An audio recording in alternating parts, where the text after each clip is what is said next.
বিরতির পর নতুন লুকে ফিরে দর্শকের নজর কেড়েছেন ঢালিউড কুইন অপু বিশ্বাস। শারীরিক ও মানসিকভাবে নিজেকে নতুনভাবে প্রস্তুত করে তিনি আবার অভিনয়ে ফেরার ইঙ্গিত দিয়েছেন। অন্যদিকে সময়ের ব্যস্ত নায়ক আদর আজাদ সম্প্রতি পিনিক ও ট্রাইব্যুনাল সিনেমার কাজ শেষ করে এখন প্রস্তুতি নিচ্ছেন ঢাকাইয়া দেবদাসের শুটিংয়ের জন্য। এমন সময়ে অপু ও আদরকে একসঙ্গে একটি ফ্রেমে দেখা যাওয়ায় চলচ্চিত্র পাড়ায় গুঞ্জন ছড়ায় তারা নাকি একাধিক সিনেমায় জুটি বেঁধে কাজ করছেন। এই গুঞ্জন আরও জোরালো হয় কোরিওগ্রাফার মাহফুজ কাদরির একটি ফেসবুক পোস্টকে কেন্দ্র করে। ছবিটিতে দেখা যায় অপু বিশ্বাস, আদর আজাদ এবং নির্মাতা বন্ধন বিশ্বাসকে একসঙ্গে। যদিও মাহফুজ কাদরি দাবি করেন এটি কেবল একটি ইভেন্টের ছবি ছিল, কিন্তু ভক্তদের মতে অন্তত দুটি চলচ্চিত্রে জুটি বাঁধছেন অপু আদর।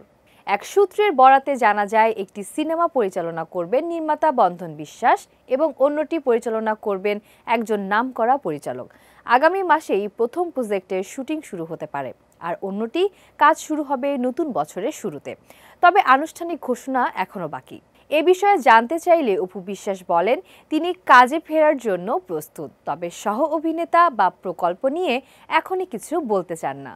একইভাবে আদর আজাদ জানান কয়েকটি নতুন প্রজেক্ট চূড়ান্তের পথে আছে, কিন্তু বিস্তারিত জানাবেন প্রযোজক ও পরিচালকরা। তাদের শেষ মুক্তিপ্রাপ্ত চলচ্চিত্র যথাক্রমে লাল শাড়ি এবং টগর।